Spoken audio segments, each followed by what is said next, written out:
BRS party working president KTR Telangana భవన్లో ఈ రోజు మీడియా సమావేశం నిర్వహించారు.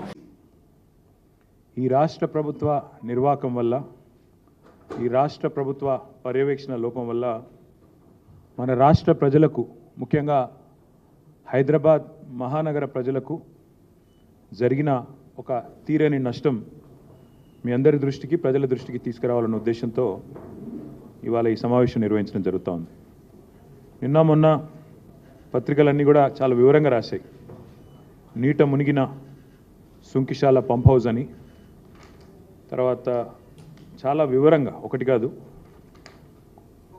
కూలిన సుంకిశాల గోడ అని చాలా డీటెయిల్డ్గా ఏ రకంగా రాష్ట్ర ప్రజల సంపద కోట్లాది రూపాయల సంపద ఏ రకంగా నీట మునిగిందో ఇవన్నీ కూడా చాలా వివరంగా చాలా వివరణాత్మకంగా ప్రజల దృష్టికి అన్ని పత్రికలు కూడా తీసుకొని వచ్చినాయి. అయితే ఈ సుంకిశాల గురించి వివరంగా మీకు చెప్పాల్సిన బాధ్యత ప్రధాన ప్రతిపక్షంగా ముఖ్యంగా ఈ ప్రాజెక్టును ముందుకు తీసుకుపోయిన పార్టీగా మా అందరి మీద ఉందని మేము అనుకుంటాం. హైదరాబాద్ తాగునీటి అవసరాల కోసం ఈ ప్రతిపాదన కొత్తది కాదు. హైదరాబాద్ తాగునీటి అవసరాలు భారతదేశంలో ఉన్న మహానగరాల్లో వేగంగా ఎదిగి మొత్తం ఒక విశ్వనగరంగా ఎదిగే సత్తా ఉన్న నగరం హైదరాబాద్ అనే సంకల్పంతో గతంలో కోట్ల విజయభాస్కర్ రెడ్డి గారు ముఖ్యమంత్రిగా ఉన్నప్పుడు 91, 92 ఆ ప్రాంతంలో అనుకుంటా ఈ ప్రాజెక్టుకు ఆనాడు ప్రతిపాదన చేయడం జరిగింది అప్పటి కాంగ్రెస్ ప్రభుత్వం. తదనంతరం ఈ ప్రాజెక్టుకు శంకుస్థాపన కూడా జరిగింది. జరిగితే అప్పుడు నల్గొండ జిల్లా రైతులు మా సాగునీటి అవసరాలు తీరకుండా కృష్ణా జలాలను మీరు ఎట్లా తీసుకొని పోతారు తాగునీటి కోసం హైదరాబాద్ కోసం అంటూ ఆనాడు పెద్ద ఎత్తున ఆందోళన చేసినారు. పోలీస్ కాల్పులు కూడా జరిగినాయి. జరిగితే ఆ రోజుల్లో రైతులు చాలామంది గాయపడ్డారు. అక్కడ జరిగిన ఘర్షణల్లో నాకు గుర్తున్నంత వరకు సబ్జెక్టు కరెక్షన్ ఒక సబ్ ఇన్స్పెక్టర్ కూడా చనిపోయాడు. అంత బీభత్సమైన పోరాటం ఆనాడు నల్గొండ జిల్లాలో జరిగింది. దాంతో ఇంత ఘర్షణ జరిగిన తర్వాత ఇంత గొడవ జరిగిన తర్వాత ఆ పథకం మొత్తంగా అటకెక్కింది, మర్చిపోయారు.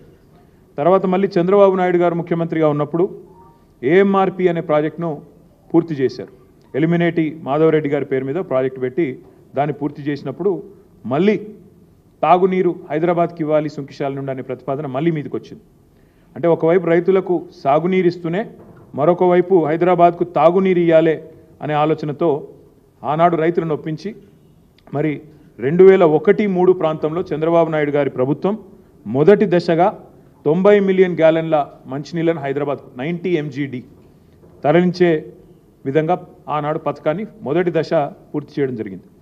ఆ తర్వాత రాజశేఖర్ రెడ్డి గారి హయాంలో 2-3 దశల్లో కృష్ణా ఫేజ్ 2, ఫేజ్ 3 అని పెట్టి 90 MGD చొప్పున మళ్ళీ ఒక 180 MGDని మళ్ళీ తెర మీదకి తీసుకొస్తే ఆ రోజు అప్పుడున్న పరిస్థితుల్లో రైతులు మళ్ళీ మాకు ఈ ప్రభుత్వం మీద నమ్మకం లేదు, మా తెలంగాణ వస్తుంది, వచ్చినాక ఆనాడు తీసుకుంటామని చెప్పి రైతులు ఆందోళన చేయడంతో మళ్ళీ వెనక్కిపోయింది.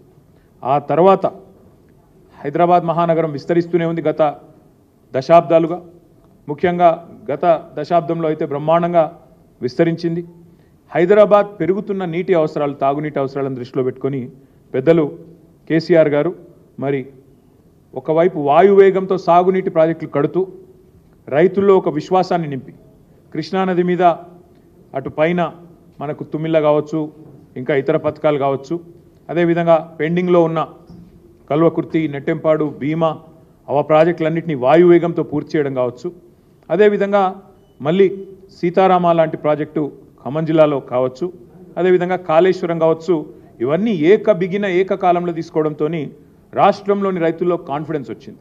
మా సాగునీటికి డోకా లేదు, మా సాగునీటి అవసరాలకు ఇబ్బంది లేదు, కాబట్టి మంచినీరు ఎక్కడి నుంచైనా తీసుకోవడానికి ఏ అభ్యంతరము లేదని చెప్పి రైతుల్లో ఒక విశ్వాసం నింపిన తర్వాత మేము మా ప్రభుత్వంలో ఈ సుంకిశాల అనే ప్రాజెక్టును మళ్ళీ తిరిగి పునరుజ్జీవం చేసి మర్చిపోయిన ప్రాజెక్టును, మరుగునబడ్డ ప్రాజెక్టును మళ్ళీ తెర ముందుకు తీసుకొని రావడం జరిగింది. ఒక మాట ఇక్కడ మీకు అర్థం కావాలి అంటే, ఇప్పుడే నేను చెప్పిన ఎలిమినేటి మాధవరెడ్డి ప్రాజెక్టు ఏఎంఆర్పి ద్వారా నీటిని ఎత్తిపోయాలంటే నాగార్జున సాగర్లో 510 అడుగులు ఆ పైన నీరు ఉంటేనే ఆ నీళ్ళు లిఫ్టింగ్ సాధ్యమవుతుంది. సుంకిశాల విషయంలో మేము తీసుకున్న నిర్ణయం ఏంటి అంటే 510 ఉంటేనే 510 హైట్ ఉంటేనే 510 ఫీట్ ఉంటేనే ఏఎంఆర్పి లిఫ్టింగ్ స్టార్ట్ అవుతుంది. కానీ సుంకిశాల విషయంలో మేము తీసుకున్న నిర్ణయం ఏంటి అంటే నాగార్జున సాగర్లో డెడ్ స్టోరేజ్ ఉన్నా 462 నాగార్జున సాగర్లో 462 feet is the dead storage. అక్కడ ఆ లెవెల్లో పెట్టి హైదరాబాద్ లాంటి మహానగరానికి ఏ డోకా లేకుండా మనం తీసుకోవాలి, వాటర్ తీసుకోవాలి, తీసుకొని అక్కడే ట్రీట్మెంట్ చేసి నాగార్జున సాగర్లో 462 ఫీట్ అంటే కేవలం 132 టీఎంసీ మాత్రమే ఉంటుంది. ఆ స్థాయిలో కూడా హైదరాబాద్ మహానగరానికి భవిష్యత్తు మీద ముందు చూపుతో రాబోయే 50 ఏళ్లకు సరిపడా నీళ్లు హైదరాబాద్కి ఎప్పటికప్పుడు అందుతూ ఉండాలన్న ఉద్దేశంతో ఈ ప్రాజెక్టుకు పెద్దలు కేసీఆర్ గారు శ్రీకారం చుట్టడం జరిగింది.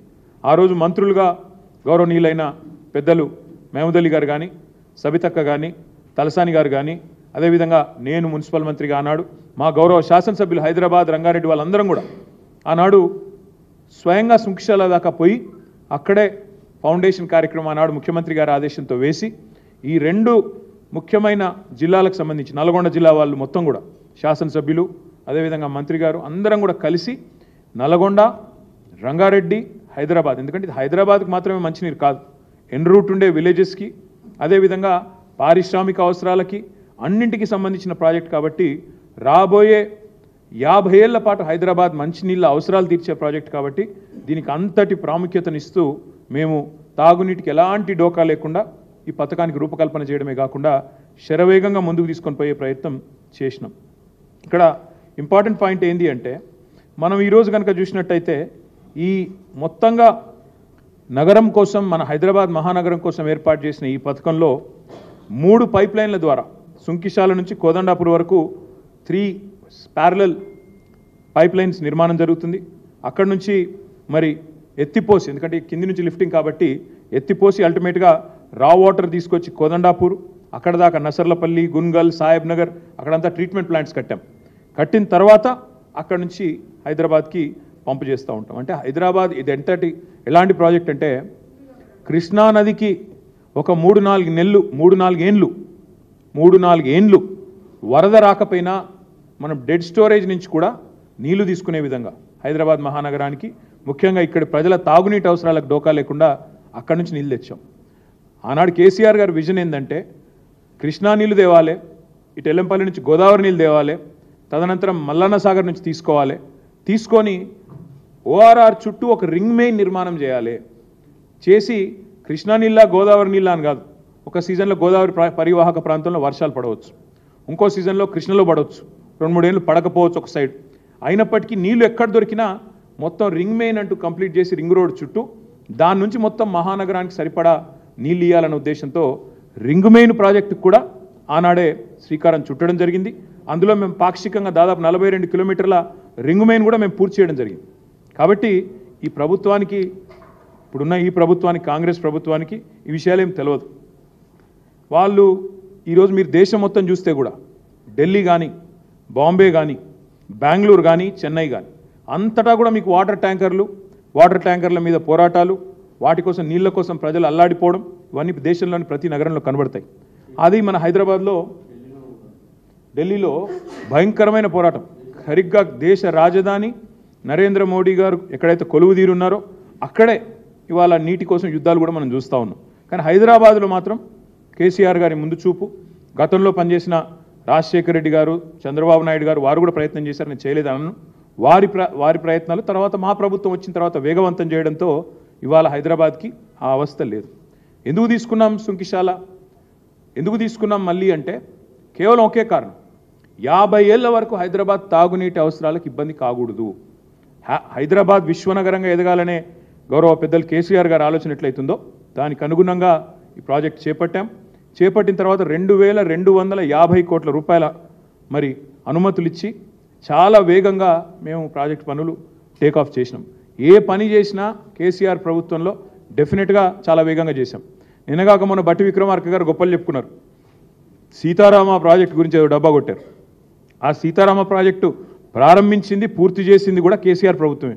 సరే ఇవాళ వీళ్ళు పోయి రిబ్బన్ కట్ చేయొచ్చు, నెత్తి మీద నీళ్లు చల్లుకొని యాక్టింగ్లు చేయొచ్చు, కానీ వాస్తవం ఏంటి అంటే ఖమ్మం జిల్లాకి, ఏ ఖమ్మం జిల్లా నుంచి అయితే ఇవాళ బట్టి గారు ఉన్నారో ఆ ఖమ్మం జిల్లాకు సంబంధించిన సీతారామ ప్రాజెక్టు 10 లక్షల ఎకరాలకు నీళ్ళు ఇచ్చే ప్రాజెక్టును ప్రారంభించింది, పూర్తి చేసింది కూడా కేసీఆర్ గారి ప్రభుత్వమే. కోడ్ రావడం వల్ల మేము ప్రారంభించలేకపోయినాం.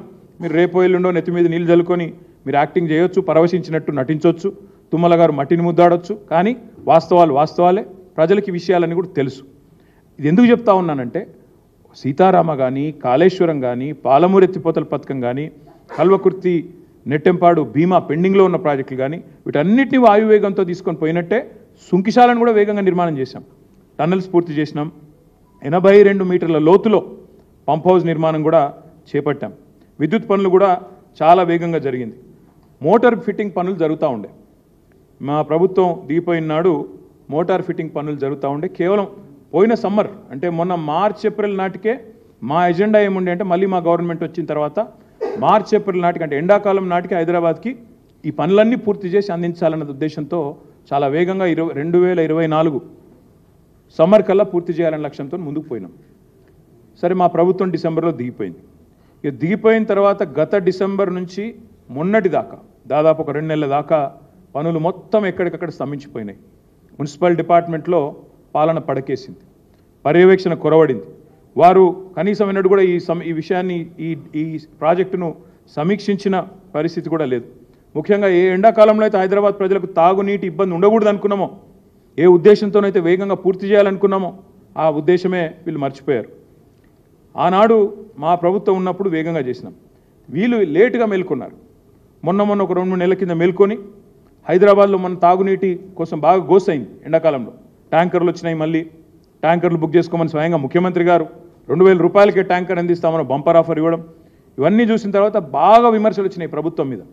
అరే, ట్యాంకర్లు అమ్ముతారా? కేసీఆర్ గారు ఉచితంగా 20,000 లీటర్లు నీళ్ళు ఇస్తున్నాడు హైదరాబాద్లో, మీరు 2000 రూపాయలకు ఒక ట్యాంకర్ అని చెప్పడం ముఖ్యమంత్రి గారు ఏమాత్రం భావ్యం అని చెప్పి పోయిన అసెంబ్లీ సమావేశాల్లోనూ ఆనాడు ముఖ్యమంత్రికి మాట్లాడిన మాటల మీద చాలా వ్యతిరేకత, ప్రజల నుంచి చాలా విమర్శలు వచ్చినాయి. వచ్చినాక అప్పుడు మొద్దు నిద్ర నుంచి వీళ్ళు మేల్కొన్నారు. మేల్కొని ఆగమాగం వర్షాకాలంలో హడావుడి చేయడం మొదలుపెట్టారు. పెట్టి అందులో భాగంగానే లాస్ట్ 2-3 మంత్స్లో ఇక జలమండలి అధికారుల మీద ఒత్తిడి తెచ్చి దన్న కట్టండి, మీరు ఫాస్ట్గా కట్టండి. సరే, ఇన్ని రోజులు దున్నపోతులాగా నిద్రపోయినాం కానీ ఇప్పుడన్నా ఫాస్ట్ కట్టండి అని ఒత్తిడి తెస్తే ఆగమాగం ఈరోజు ఎట్లా చేసినారంటే వీళ్ళ తప్పిదం వల్ల. నేను నిన్న రాత్రి ఒక జలమండలి ఉన్నతాధికారితో కూడా చాలా వివరంగా మాట్లాడినా, అడిగిన ఏం జరిగింది. తర్వాత కొంతమంది రిటైర్డ్ అధికారులతో నేను మాట్లాడిన ఫోన్ చేసి ఏం జరిగింది, ఈ ప్రమాదం ఎందుకు జరిగింది అని. నేను ఇంకొక మాట అడుగుతా ఉన్నా. ఈ ప్రమాదం జరిగిన రోజు ఆగస్టు 2 ఉదయం శాసనసభ సమావేశాలు జరుగుతూ ఉన్నాయి.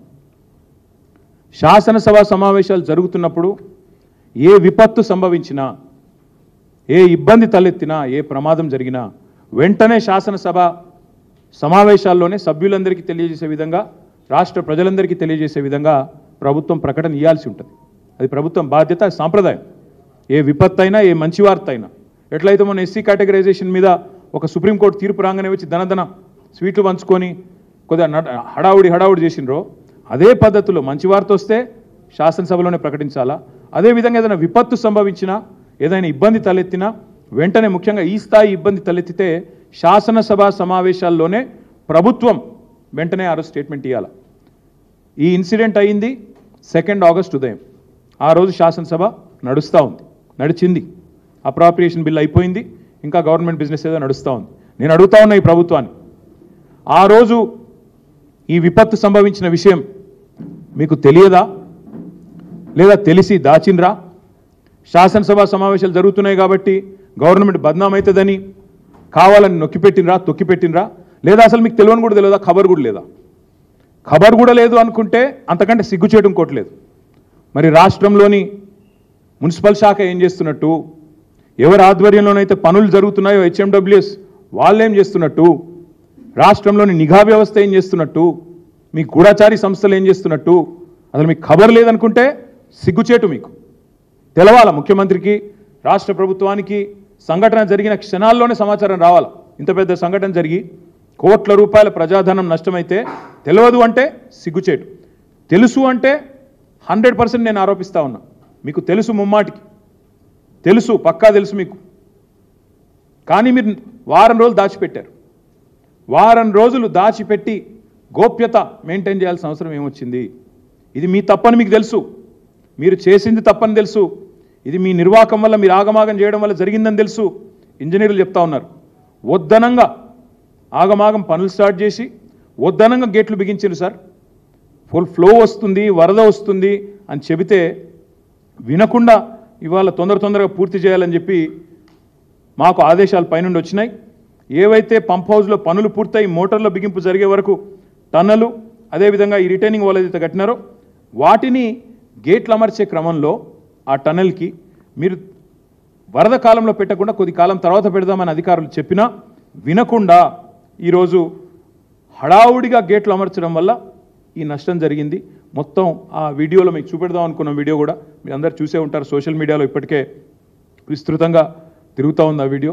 తప్పకుండా నేను మిమ్మల్ని ప్రభుత్వాన్ని అడిగేది, ఇంజనీర్ల పర్యవేక్షణ లేకుండా, పురపాలక శాఖ అజమాయిషీ లేకుండా ఈ రకమైన ప్రమాదం ఏదైతే జరిగిందో, అదృష్టవశాత్తు కూలీలు షిఫ్టులు మారే టైంకి ప్రమాదం జరిగింది. లేకపోతే అక్కడ ఎంతమంది మరణించేవారో లెక్క కూడా లేదు. అంత పెద్ద ప్రమాదం ఇది. 2 ఎక్స్పాన్షన్ జాయింట్ల మధ్యన ఉన్న రిటైనింగ్ వాల్ మొత్తం కొట్టుకుపోయింది. అందుకే నేననేది, మా పార్టీ అనేది, ఈరోజు మంచి జరిగితే మా ఖాతాలో వేసుకోవాలా, చెడు జరిగితే మాత్రం వాళ్ళ ఖాతాలో వేయాలనే చిల్లర ప్రయత్నం ఏదైతే ఈ ప్రభుత్వం చేస్తుందో ఇది పూర్తి స్థాయిలో ఈ ప్రభుత్వం యొక్క వైఫల్యం. ఎందుకంటే 9వ నెల ఈ ప్రభుత్వం వచ్చి 8 నెలలు పూర్తయింది, 9వ నెలలో అడుగుపెట్టారు. మరి 9 నెలల్లో ఈ ప్రభుత్వం ఈ ప్రాజెక్టును పర్యవేక్షించకుండా, ఏం జరుగుతుందో తెలుసుకోకుండా, కనీసం పట్టించుకోకుండా, మున్సిపల్ శాఖ మంత్రి లేకపోవడం వల్ల, ప్రత్యక్ష పర్యవేక్షణ లేకపోవడం వల్ల, అక్కడ అధికారుల మీద అజమాయిషీ లేకపోవడం వల్ల ఈ రకంగా ఈ లీకేజీ ద్వారా ఒత్తిడి పెరిగి మొత్తంగా ఈ ప్రమాదం జరిగిందని చెప్పి వాళ్ళ అధికారులు చెప్తా ఉన్నారు. ఒక్క మాట మాత్రం పక్కాగా చెప్పాలా, ఇది 100% this is the failure of the chief minister. ఇందులో ఎవరి ఫెయిల్యూర్ కాదు. పక్కాగా మున్సిపల్ శాఖ తన దగ్గరే పెట్టుకొని ఆ శాఖను గాలి కొదిలేసిన ముఖ్యమంత్రిదే దీని ప్రధానమైన బాధ్యత. ఇలాంటి భారీ ప్రాజెక్టులు కట్టేటప్పుడు పర్యవేక్షించాలి, మానిటర్ చేయాలి, ఎవ్రీడే చూడాలి. తప్పకుండా ప్రభుత్వం మీరు ఇవాళ ప్రజలకు మీరు సంజాయిషి ఇవ్వాలి. ప్రమాదం జరిగినట్టు మీకు తెలుసా తెలియదా ముందు చెప్పండి. తెలిస్తే ఎందుకు 1 వీక్ దాచిపెట్టారు, మీ తప్పు లేకపోతే అది కూడా చెప్పండి. అసలు ఇంకొక ముఖ్యమైన మాట నేను అడుగుతా ఉన్నాను. ఇవాళ కేసీఆర్ గారి ప్రభుత్వం ఉన్నప్పుడు, ఆనాడు ఎలక్షన్ కమిషన్ ఎలక్షన్ కోడ్ ఉన్నప్పుడు మేడిగడ్డలో ఒక సంఘటన జరిగింది. మేమేం దాయలేదే, వెంటనే పత్రికల్లో వచ్చింది, మేమందరం కూడా, మీరు చూశారు, మేము కూడా చూసినాం. ఆ తర్వాత ప్రతిపక్ష నాయకులు, మేమేం గోప్యత మెయింటైన్ చేయలేదు, జరిగింది ప్రమాదం అని చెప్పాం. అప్పుడు ఎలక్షన్ కోడ్ ఉండే, ఎలక్షన్ కమిషన్ కంట్రోల్లో ఉండే, వాళ్ళు బాధ్యత తీసుకున్నారు, అధికారులు చూశారు, వెంటనే ఏజెన్సీ కూడా స్పందించింది, ఎల్ఎన్టీ ముందుకొచ్చింది. అధికారికంగా అదే రోజు రాత్రి ఘటన జరిగిన కొన్ని గంటల్లోనే ఎల్ఎన్టీ స్టేట్మెంట్ ఇచ్చింది. ఏమని, మొత్తం నష్టం జరిగింది, మళ్ళీ మేమే లోపాలు సరిదిద్దుతాం, ప్రజల మీద భారం పడకుండా మళ్ళీ దాన్ని రెక్టిఫై చేస్తామని కూడా చెప్పారు. మాకు చిత్తశుద్ధి ఉంది కాబట్టి, మాకు దాచాల్సిన అవసరం లేదు కాబట్టి, సీక్రెసీ మెయింటైన్ చేయాల్సిన అవసరం లేదు కాబట్టి మేము ఆనాడు ప్రభుత్వంలో ఉండి కూడా అలాంటి ప్రమాదం జరిగినప్పుడు ముందుకొచ్చి చెప్పాం. గంటల్లోనే వివరాలు బయటకు వచ్చినాయి. కానీ ఈరోజు ఈ ప్రభుత్వం మరి ఎందుకు సుంకిశాల ఘటనను బయటికి రాకుండా వారం రోజులు తొక్కిపెట్టింది, ఈ విషయం బయటికి చెప్పాలి. ముఖ్యమంత్రి హైదరాబాద్లో ఉన్నాడు ఈ ఘటన జరిగినప్పుడు. He was in Hyderabad, he was in Telangana. కానీ ఘటన జరిగిన తర్వాత కూడా 24 గంటల తర్వాత ముఖ్యమంత్రి గారు బలాదూర్ అని చెప్పి ఆయనతో అమెరికా విమానం ఎక్కి వెళ్ళిపోయాడు. అంటే కనీసం పర్యవేక్షణ లేదు, రిపోర్ట్ లేదు, చూసింది లేదు. పోనీ అక్కడ ఘటనా స్థలానికి పోవడం కాదు, ఇక్కడన్నా కనీసం రివ్యూ చేశారా, కనీసం ప్రజల దృష్టికి తెచ్చారా? ఇదేనా ఒక ప్రభుత్వం వ్యవహరించాల్సిన తీరు? అందుకే మేము డిమాండ్ చేసేది, మరి మీకు చిత్తశుద్ధి ఉంటే ఈ ప్రభుత్వానికి, ఏ ఏజెన్సీ అయితే ఈ పనులు చేస్తూ ఉందో, ఏ ఏజెన్సీ అయితే ఈ పనులు చేస్తుందో వెంటనే ఆ ఏజెన్సీని బ్లాక్ లిస్ట్లో పెట్టండి. మీకు చిత్తశుద్ధి ఉంటే ఈ ప్రభుత్వానికి, వీఆర్ డిమాండింగ్, వెంటనే బ్లాక్ లిస్ట్లో పెట్టండి. వాళ్ళు మళ్ళీ ఒక వర్క్ కూడా ఈ రాష్ట్రంలో చేయడానికి వీలు లేకుండా ఏ డిపార్ట్మెంట్ అయినా, ఇంజనీరింగ్ డిపార్ట్మెంట్ కఠినమైన చర్యలు తీసుకోవాలని చెప్పి మేము డిమాండ్ చేస్తూ ఉన్నాం. ఇవాళ ఉప ముఖ్యమంత్రి గారు ఏదో పోతున్నారు సైట్కి అని చెప్పారు. నేను ఉప ముఖ్యమంత్రి గారిని డిమాండ్ చేస్తూ ఉన్నా, ఎంతసేపు వేరే వాళ్ళ మీద నిందలు మోపి తప్పించుకుంటామంటే కుదరదు.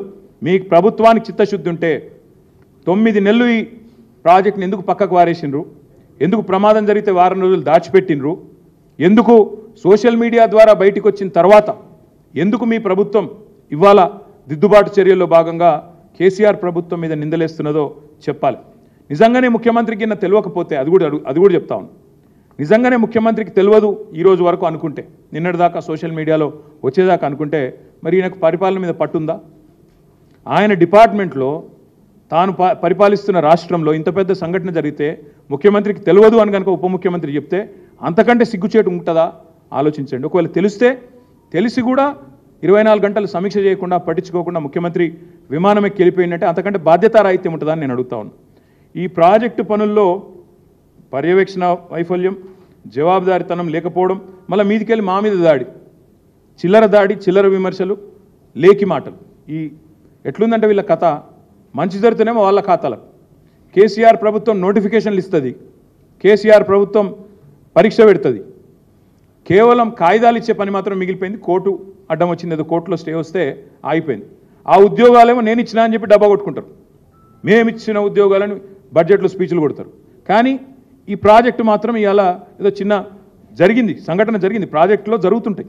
కానీ పర్యవేక్షించాల్సింది, మానిటర్ చేయాల్సింది, బాధ్యులుగా చర్యలు తీసుకోవాల్సిన ప్రభుత్వం మళ్ళీ 9 నెలల కింద 10 నెలల కింద ఉండే ప్రభుత్వాన్ని నిందించి బాధ్యత నుంచి తప్పించుకునే ప్రయత్నం ఏదైతే చేస్తూ ఉందో ఇది సిగ్గుచేటు.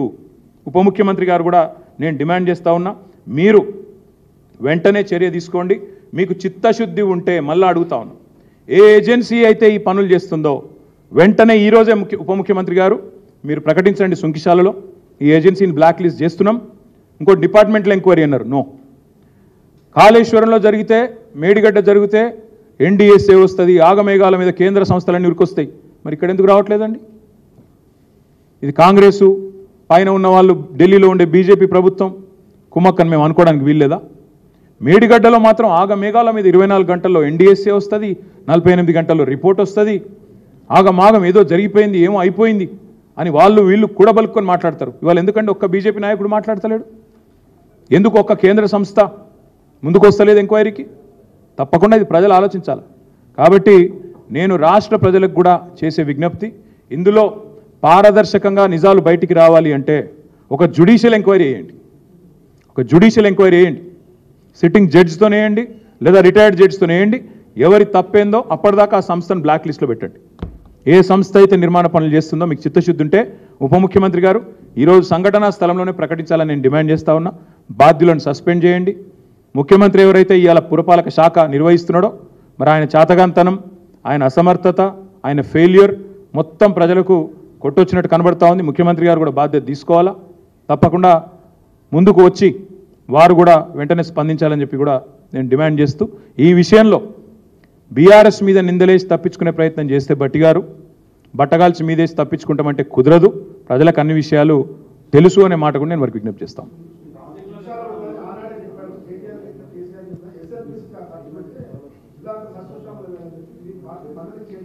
మళ్ళీ చెప్తా ఉన్నా, ఎస్ఎల్బీసీ ఒకవైపు చేశాము, సాగునీటి ప్రాజెక్టులన్నీ వాయువేగంతో పూర్తి చేశాము. ఎస్ఎల్బీసీ ఒక ప్రత్యేకమైన సమస్య, అందులో ఒక టనల్ బోరింగ్ మెషిన్ ఇరుక్కొని పోయి కూడా దశాబ్దం అయిపోయింది. కాబట్టి ఆ పనులు కూడా ముందుకు తీసుకొని పోయాము ఆనాడు కేసీఆర్ గారి నేతృత్వంలో, అది కూడా పూర్తి చేసేవాళ్ళమే. ఉదయ సముద్రం ట్రయల్ రన్ కూడా పూర్తి చేశాం నల్గొండ జిల్లాలో. కాబట్టి చైర్మన్ గారికి కానీ ఇంకెవరికి కానీ ఆందోళన అవసరం లేదు. సాగునీటికి లింక్ ఏమీ లేదు. సాగునీటి అవసరాలు సవ్యంగా పూర్తి స్థాయిలో పూర్తి చేస్తూనే ఇంకోవైపు తాగునీటి అవసరాల కోసం సుంకిశాల చేపట్టాం. కాబట్టే రైతులు ప్రొటెస్ట్ చేయలేదు. అదే కాంగ్రెస్ ప్రభుత్వం తీసుకున్నప్పుడేమో ప్రొటెస్ట్ చేసినారు. ఎందుకు? మా సాగునీటి అవసరాలు పూర్తి చేయకుండా తాగునీటి కోసం హైదరాబాద్కి ఎట్లా తీసుకుపోతారని ఆందోళన అయింది, గొడవలైనాయి, ఆఖరికి ఒక ఎస్ఐ చచ్చిపోయింది. కాబట్టి మేము రైతులను సాటిస్ఫై చేసి మీకు ఇబ్బంది కాదు, మీ సాగునీరు ఇస్తామని విశ్వాసం నింపి, భరోసా నింపి చేసినాం. కాబట్టే ఎలాంటి ఆందోళన కూడా రాలేదు. ఇవాళ జరిగిన వైఫల్యం మాత్రం 100% కాంగ్రెస్ ప్రభుత్వ వైఫల్యం, రేవంత్ రెడ్డి వైఫల్యం, మున్సిపల్ శాఖ వైఫల్యం. తప్పకుండా వారే బాధ్యత తీసుకోవాలి, ఏజెన్సీని బ్లాక్ లిస్ట్లో పెట్టాలనేది మా డిమాండ్. బట్టి విక్రమార్క గారి ఆలోచన విధానం లోపభూయిష్టంగా ఉంది. ప్రాబ్లం ఏంటంటే ఈ దివాలాకోర ఆలోచన విధానం ఏదైతే ఉందో ఇది లోపభూయిష్టం. ఏది జరిగినా ఎట్లుందంటే కొంతమంది ఏమో అక్కడ నెహ్రూ గురించి మాట్లాడతారు. ఇక ఇక్కడ ఏంటంటే వీళ్ళకి పాపం ఏది జరిగినా కేసీఆర్ను 10 ఏళ్ళ నుంచి తిట్టుడే, వాళ్ళకి ఇంకేం తెలియదు, అడ్మినిస్ట్రేషన్ రాదు, రాష్ట్రంలో ఏం జరుగుతుందో తెలియదు. నేను అడుగుతా ఉన్నానండి, ఇవాళ రాష్ట్రంలో ఏముందండి పరిస్థితి? నిన్నటికి నిన్న మళ్ళీ హైదరాబాద్లో ఓల్డ్ సిటీలో ఇంకో మర్డర్ జరిగింది. ఎన్నిసార్లు రాస్తారండి పత్రికలు కూడా? 30 రోజుల్లో 28 మర్డర్లు. ఎన్ని రోజులు రాయాలి పత్రికలు, టీవీలు కూడా? వాళ్ళ నిన్నటిదాకా వీళ్ళకు బాకాలు దిన పత్రికలే రాస్తున్నాయి. వాళ్ళ సపోర్టర్సే మాట్లాడుతున్నారు హైదరాబాద్లో లా అండ్ ఆర్డర్ అదుపులో లేదని. వీళ్ళ చేతుల్లో ఏది లేదు, కరెంట్ సరిగా నడవదు, మంచినీళ్ళు ఇచ్చే ముఖం లేదు, లా అండ్ ఆర్డర్ మెయింటైన్ చేయరాదు. ఆఖరికి ప్రాజెక్టులు ఏవైతే మేము స్టార్ట్ చేసినామో 9 నెలలు బందోబస్తుగా ఉన్నది ఎగ్దం కూలిపోయిందట. ఎట్లా కూలిపోద్దండి? అందుకే నేను అనేది వీళ్ళకి ఏది నిర్వహణ రాదు, వీళ్ళ ఆలోచన విధానమే లోపభూయిష్టంగా ఉంది. దివాలాకోరు విధానాలు తప్ప ఒక్కటంటే ఒక్కటి ఇప్పటి వరకు మంచిగా చేసిన పని చెప్పండి. వేరే వాళ్ళు ఇచ్చిన ఉద్యోగాలు మేము ఇచ్చినా అని చెప్పుకోవడం, పేర్లు మార్చుడు, ఇదే నా మార్పు అంటే. కాబట్టి బట్టి విక్రమార్క గారు తన ఆలోచన సవరించుకోవాలి, తన ఆలోచన విధానాన్ని మార్చుకోవాలని మేము కోరుతాం. ఇవ్వాలనే ప్రభుత్వం నుంచి ఎవరో పెద్దలు పోతున్నారని మాకు తెలియవచ్చింది. తప్పకుండా మేము కూడా విజిట్ చేస్తాం, మా పార్టీ బృందం కూడా పోతుంది. మేము కూడా పోయి అక్కడ ఏం జరిగిందో తెలుసుకుంటాం. రిటైర్డ్ ఇంజనీర్లను కూడా తీసుకొని పోతాం. మొత్తం విషయం అంతా కూడా మిమ్మల్ని కూడా మీరు వస్తే మీరు కూడా తీసుకొని పోతాం. అక్కడ మొత్తం విషయం అంతా కూడా వివరంగా మీకు చెప్తాం. బ్యాన్ కాదు, బ్లాక్ లిస్ట్.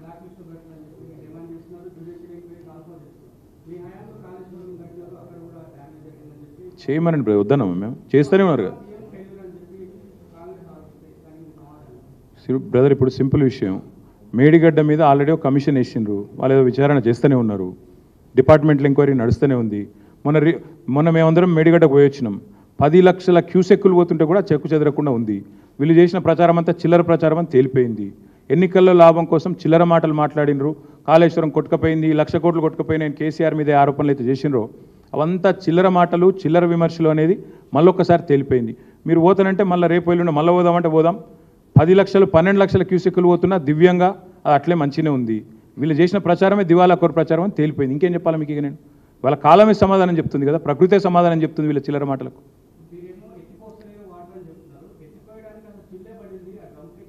సరే కాదు, అది వేరే సబ్జెక్టు. నీకు చెప్పాలంటే ఇంకో గంట పడుతుంది, అనవసరంగా నువ్వు కన్ఫ్యూజ్ అవుతావు. కానీ మొన్ననే చెప్పినా మళ్ళీ చెప్పాలంటే టైం పడుతుంది. విషయం ఏంటంటే వీళ్ళకు విషయం లేదు, సరుకు లేదు, సబ్జెక్టు లేదు, బబ్రాజమానం భజగోవిందం. ఎవరో ఏదో ఇష్టం వచ్చినాడు, ఆ మంత్రి ఒకటి మాట్లాడతాడు, ఈ మంత్రి ఒకటి మాట్లాడతాడు. అది బ్యారేజ్ అంటే గేట్లు ఎత్తే ఉంటాయి తమ్మి. వరద వచ్చినప్పుడు ఎప్పుడైనా బ్యారేజ్ గేట్లు ఎత్తే పెడతారు. నువ్వు ప్రకాశం బ్యారేజ్కో ధవళేశ్వరం బ్యారేజ్కో గేట్లు ఎత్తే ఉంటాయి. ఎప్పుడు బ్యారేజ్ గేట్లు దించుతారు? వరద లేనప్పుడు, అప్పుడప్పుడు నీళ్లు నిల్వ ఉంచుకోవాలనుకున్నప్పుడు మాత్రమే బరాజ్ గేట్లు దించుతారు. ఇప్పుడు అక్కడ పంపింగ్కి ఏ ఇబ్బంది లేదు.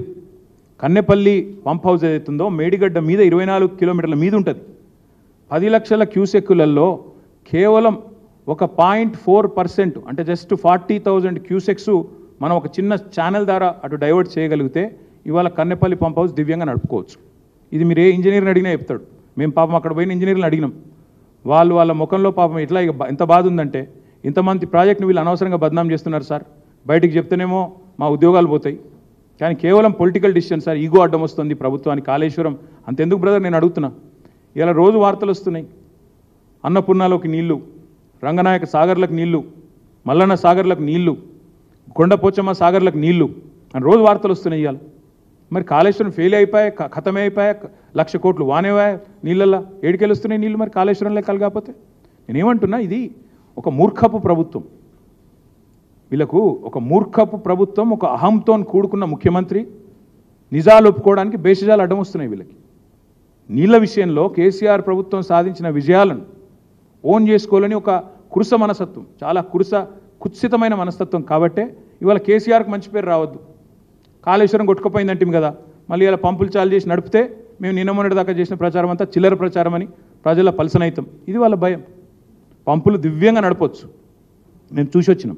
కాబట్టి అది వేరే సబ్జెక్ట్, దానికి నేను పోను. కానీ ఇవాళ నేను అడిగేది రేవంత్ రెడ్డి చాతగాంతనం, అసమర్థత, ఆయన చేవలేనితనం వల్ల అసెంబ్లీ సమావేశాలు నడుస్తున్నా ప్రకటన చేయలేదు. వారం రోజులు దాచిపెట్టారు. నిజంగా మీది తప్పు కాకపోతే ఎందుకంటే వారం రోజులు దాచిపెట్టాలి? దొంగకు తేలుగుట్టినట్టు ఎందుకు వారం రోజులు దాచిపెట్టినావు? ఎందుకు సోషల్ మీడియాలో వచ్చినాకనే ఇవాళ మా మీద దుమ్మెత్తి పోసే ప్రయత్నం చేస్తున్నావు? పో నిజంగానే నీకు తెలియదు అనుకుందాం ఒక నిమిషం. మరి నీకు పరిపాలన మీద పట్టుందా? అది నువ్వు ముఖ్యమంత్రి పదవికి ఫిట్టా? ఇంత పెద్ద సంఘటన జరిగితే నీ డిపార్ట్మెంట్లో నీకు తెలియదు అంటే నువ్వెంత చాతగాని ముఖ్యమంత్రివి, నీకు ఎంత పట్టున్నట్టు పరిపాలన మీద? అది కూడా చెప్పు మరి. Thank you.